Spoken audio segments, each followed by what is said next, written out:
IUL premiums versus IUL costs. When you structure it correctly, the costs get cheaper as you get older. And so many times people say, I've never seen a life insurance policy that gets cheaper as you get older. Whole life agents say, oh, this thing's going to crash and burn. They don't understand it.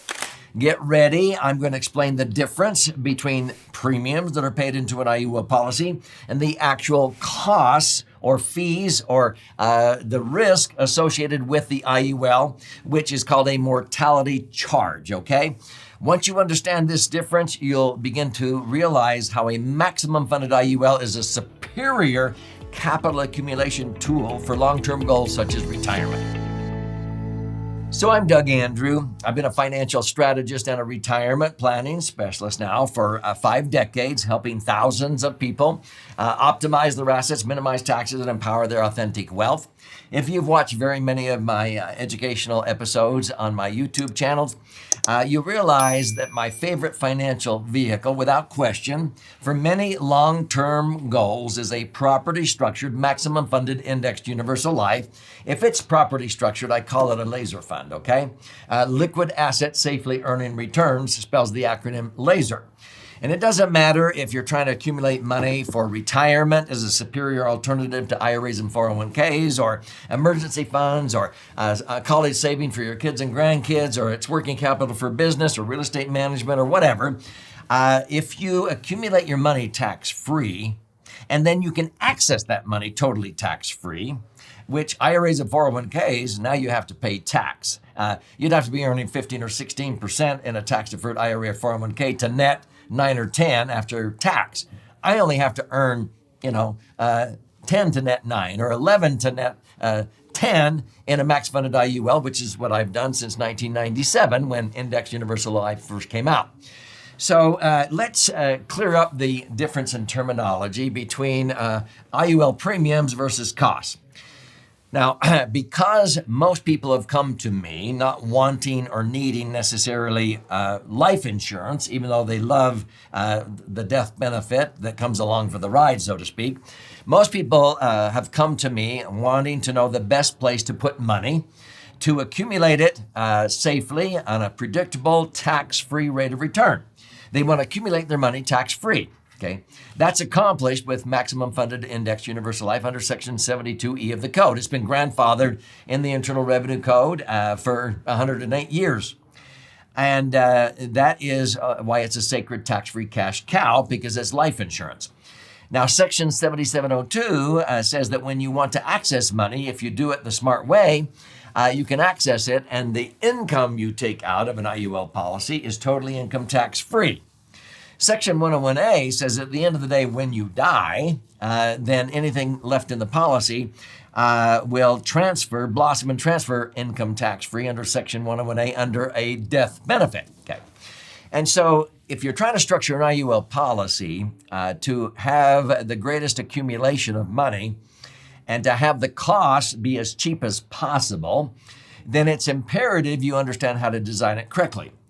That's why you ought to watch an episode here where I talk about the difference between increasing death benefits versus level death benefit, because the level death benefit will end up being the cheapest way to go to generate the most income, so that if you could earn 11 average throughout the life of the policy, you can net, let's say, 10. If you use the increasing death benefit, if you were to earn 11, you'd only net 8 or 9, okay, because now the costs are double or triple. So the costs, what are the costs in an IUL? Okay, the costs are made up of usually 2 or 3 different items on an Indexed Universal Life statement, okay? And you can be shown an illustration of this by your IUL agent, but you could ask them a few questions and you'll tell really quick if they really understand this. So the biggest cost that everybody understands is the risk if you were to die. And so when you're maximum funding an Indexed Universal Life policy, most of my clients are, 55 to 75 years old. So if they came and they wanted to put in $500,000 into the policy, they can't put it in all at once, or else they can't access the money tax-free. So they put in, let's say, $100,000 a year. Now, when they put in $100,000, that's the premium. Okay, that's the planned premium. So the premium they're putting in is $100,000 per year for the first 5 years, and then they're done because they can't put any more money in under the IRS rules, okay, under TEFRA and DEFRA tax citations. Let's say you're younger and you're putting in $500 a month. Okay, that's the premium. That's the planned premium. So that's what you're going to plan on paying into the policy. If you're maximum funding the policy, the actual costs are way, way less than that. In fact, that's what you're doing. And in order to build cash value, you're overpaying, way overpaying for the actual cost of the insurance. Now, the biggest cost is the actual cost of insurance. It's called the COI, or cost of insurance. And so that cost of insurance will get more expensive every year you get older. Okay, that's why we use the level death benefit, because the actual amount, as your cash value grows, the amount at risk for the insurance company goes down.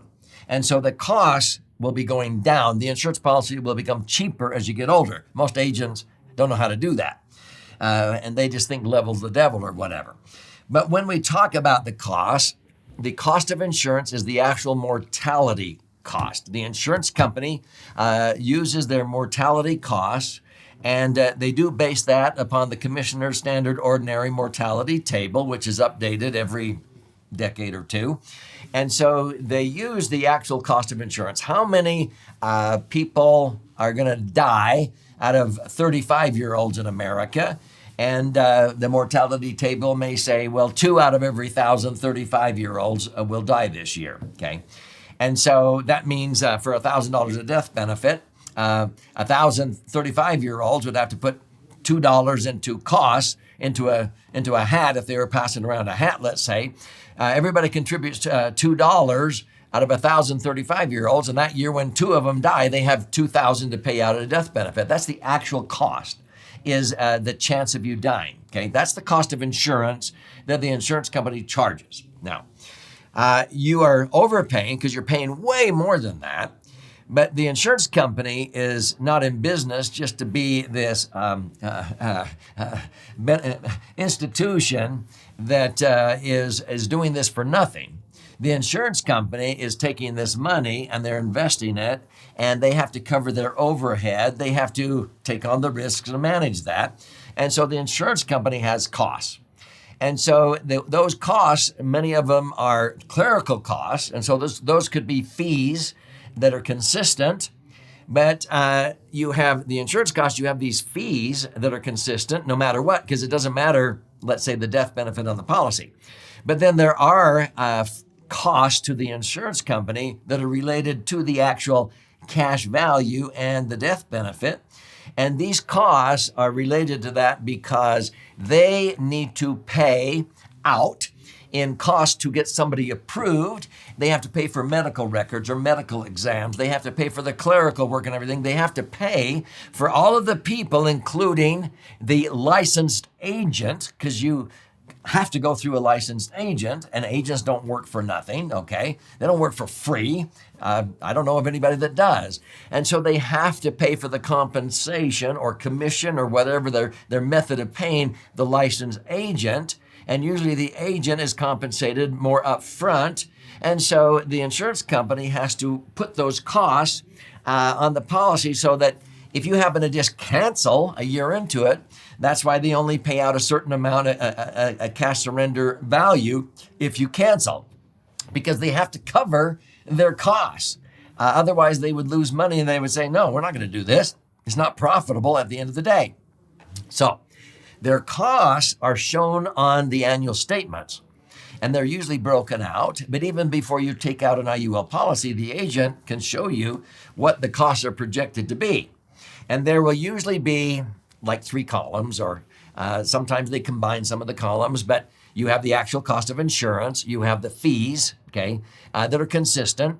And then during the early years, maybe the first 5 or 10 years or 15 years, you have these costs that are associated with acquiring clients, the marketing costs, the overhead costs, the medical exams, the commission to the agent. These are costs that are usually one time up front, because most agents, they don't make money off of the money you're making. Okay. They get compensated when you put in new money at the beginning. And so when you put money or premium in the beginning, the agent may be compensated at a percent of that gross premium. Now, that percentage could end up being 3%, 5%, or whatever of the premium. If you're paying $100,000 a year into it, the cost might be $5,000 or $10,000 only on the $100,000. When that $100,000 doubles and triples and keeps growing, the agent doesn't keep getting paid on the money that's already growing. They only get compensated on new money that goes in. And this is true with most investments and most financial advisors, except most financial advisors keep charging you like 1% on the value of your account as it grows for years. And so if you started out with $500,000 and it doubled to $1 million, to $2 million, to $4 million, to $8 million, the fees, because they charge you 1%, would be just under $1 million. Whereas Index Universal Life, if you reposition $500,000, the fees might be $20,000 at the front end, but that's it. They're not gonna keep charging you for that. So the costs are broken out into, well, what's the actual cost or risk of you dying? That's the cost of insurance. What are the flat fees for clerical and so forth that are ongoing that doesn't have any relation to the amount of death benefit? But then there's a third basic group of costs, which has to do with, okay, in order to have this much insurance and in order to acquire that client, the costs are higher for bigger policies and lower because of the complexity and because of the commission that's paid out for acquiring that client. Does that make sense?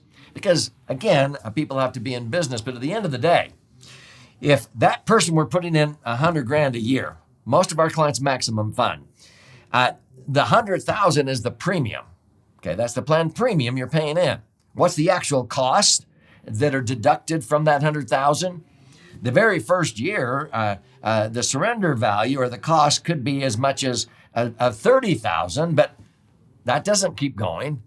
The next year that you put in $100,000, now the costs are maybe only $5,000 or $6,000. And frankly, once you get $500,000 in there, now the costs are getting cheaper because the interest you're earning on $500,000, the interest you're earning is so much greater than the net amount at risk because your $500,000 of cash value is part of the $1 million death benefit. The net amount of risk is only remaining $500,000. Watch the episode on the difference between increasing versus level death benefits. So when you structure it correctly, the costs get cheaper as you get older. And so many times people say, I've never seen a life insurance policy that gets cheaper as you get older. Whole life agents say, oh, this thing's going to crash and burn. They don't understand it.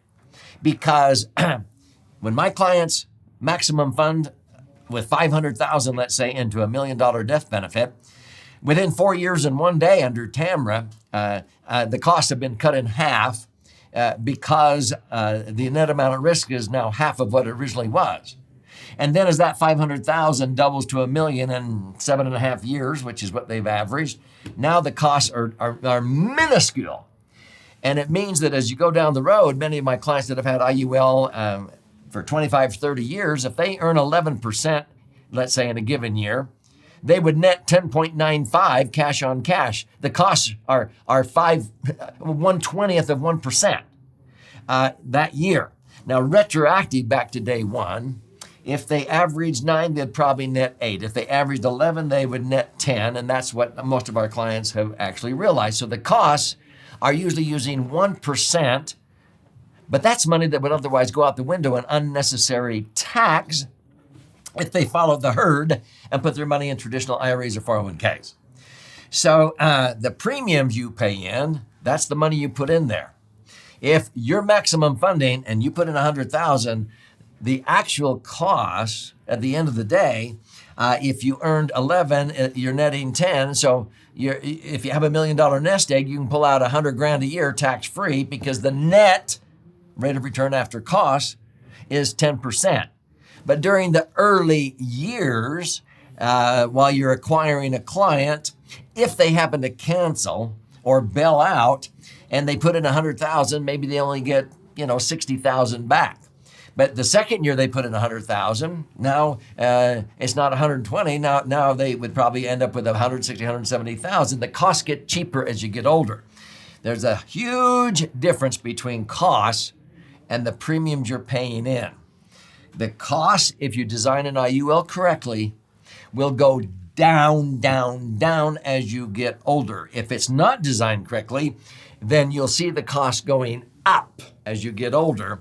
If you're a member of the general public and you're wanting to make sure your IUL is structured correctly to be a incredible living benefit capital accumulation tool as an alternative to retirement, you need to study my book, The Laser Fund. And if you read this and you watch some of my educational videos, you'll know more than 99.9% of IUL agents. And so I'm going to show you how you can get a copy of my book. I'll pay for this book. It retails for $20 on Amazon. You simply click on the link below or go to laserfund.com and you contribute a nominal amount towards the shipping and handling. I require a little bit of skin in the game, but I'll pay for the book. I'll fire out a hard copy to you via priority mail. And it's actually 2 books in one. This side is 200 pages with 14 chapters, all the charts and graphs if you're a left brain learner. If you're a right brain learner, you flip it over and read this one. This is about 100 pages, 12 chapters with 62 actual client stories.